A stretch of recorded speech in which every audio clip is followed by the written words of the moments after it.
Hey, yo, what's going on, everybody? My name is Tylarious. In this video, we're going to be talking about how you're going to be able to make money with the new Agents of Sabotage DLC with GTA Online. It's going to be releasing on December 10th, so we have just under a week. We have about 6 days from today before the actual DLC drops. And like I said, I just want to talk about how I think that this DLC will be able to make you money, how the businesses will run. More importantly, though, I want to know what you guys think. How do you think we'll be making money with this DLC? Do you think it'll be good money or bad? Let me know in the comments down below. All we have is a roughly 30-second trailer to go on, but I'm basing this information on not only a few bits of info from the trailer itself, but just some past information and what we've already got from Rockstar in regard to businesses. So first up, here's a shot of inside Darnell Bros, and as you see right here, you've got some trophies on your desk. These are some of the items that you can pick up that we're looting. So there's going to be some award trophies that'll be definitely tacked on to how we're making money. It'll probably just be a one-time thing. And you can expect this to go from anywhere between $250,000 all the way up to $1 million, just depending on how much Rockstar will let us get with it. I think it'll be a one-time thing of like 50 grand per item that we're able to pick up. But that also means that we have multi-level missions as well. And as you see from inside that trailer right there, I mean, we're doing a lot of the things that we've already done before in past missions and heists. We're, stealing data from servers, we're ripping out, hard drives and things like that. So that's all familiar. And with this business, like other businesses, I believe that we're going to have multiple streams of revenue. So I think that we're going to have two separate income flows on this. The first one, I believe, will be more kind of on the client job side. Think of like client jobs. Think of security contracts. That's what I think that, it looks like we're going to have some missions from inside the Terabyte. We'll probably have to purchase some extra equipment to run these.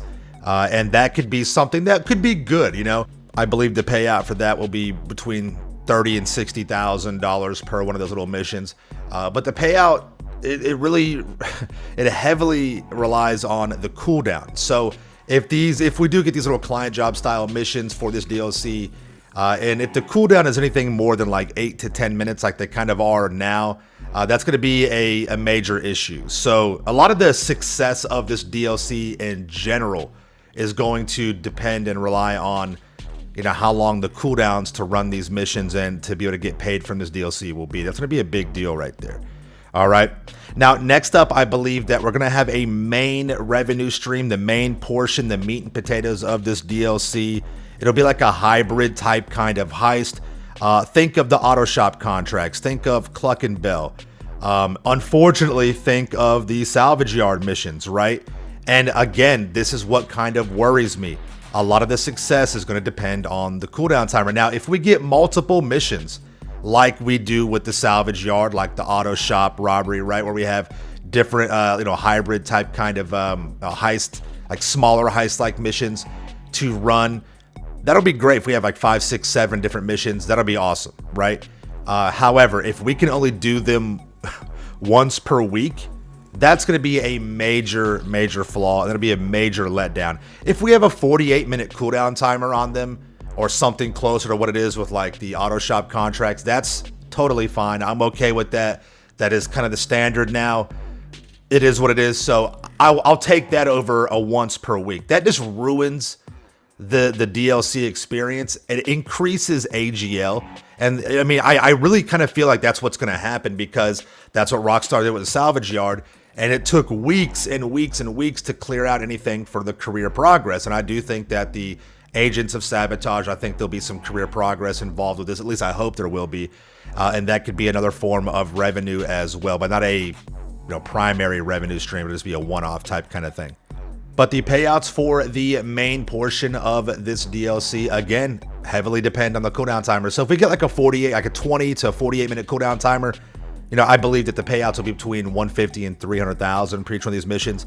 If it's just a once per week kind of thing, similar to salvage yard, you could expect if it's if they say there's like 3 to 5 missions that you can do per week, like salvage yard, it'll probably all add up to close to about $1 million per week. But if we can do these on a 20 to 48 minute cooldown timer, more like auto shop contracts and that kind of area, I could see them being between $150,000 and $300,000 per payout. And if Rockstar chooses to increase AGL, which is artificial game lengthener, for engagement, via the cheap and lackadaisical and lazy route of just increasing cooldown timers. Again, it's going to deflate this DLC. It's going to be a letdown because of that, and you know it'll be a bummer. It really will. Now Rockstar could tweak a few things and make it to where it's a bit more manageable. That would be nice, but we'll have to wait and find out. And again, that could be a major issue. I do think this will be solo friendly and team friendly as well for these missions. There's possibility of a scavenger hunt being involved with this.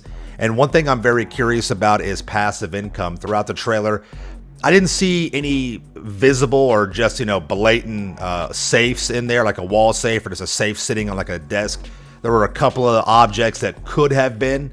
So there is a possibility, there's always a possibility of passive income. If we have to continuously do something like, you know, do tow truck missions or run stuff over and over and over again, then it's not really passive income, you know? So I don't want Rockstar to do that. I hope Rockstar does add true passive income where all we need to do is just get the business set up. Maybe we have to do like 50 missions up front, but after that, you know, we're good to go. Think of like the security contracts. You had to run, you know, several hundred of those before your safe would be at max payout. But the security contracts paid out good.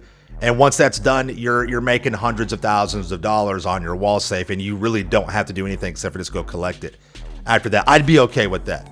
Cautiously hype. This will be a mid-sized DLC. I don't think it's going to be a major one. It's just going to be kind of small to mid-size. Going back to this screenshot, one thing that I noticed that does give me a little bit of hope is that in the background, you see a lot of boxes. This could be product and supplies. If we do have a business that runs kind of like a heist, or we build up a bunch of product for a big sale, like a nightclub or bunker, that would be really cool too. I would like that as well. I just don't have the confidence in Rockstar to give us a really cool heist like that, like a heist combination with like a bunker. That's kind of like a hybrid that we don't have yet, like a heist that builds up and then you have, you know, a big delivery sale like a, you know, bunker sale or a nightclub. That'd be pretty cool too. So, you know, wishful thinking, but that is there. That did catch my eye, you know, so that is a possibility as always, you know what I mean? But everything depends on the cooldown timer for how frequently we can make money with this DLC. So hopefully Rockstar doesn't, you know, kind of double down on the AGL tactics. And guys, this DLC, let me be clear, the DLC doesn't have to be on a massive or grand scale to be good. I prefer quality over quantity. So the DLC can be a smaller DLC as long as it's good, as long as it's got good replayability to it. As long as, you know, we're not getting completely gamed with AGL tactics and strategies and things like that, you know, I'm okay with it. You know, we don't have, it doesn't have to be a huge, massive, intricate DLC. Just give me some good quality content. Let me have some replayable fun.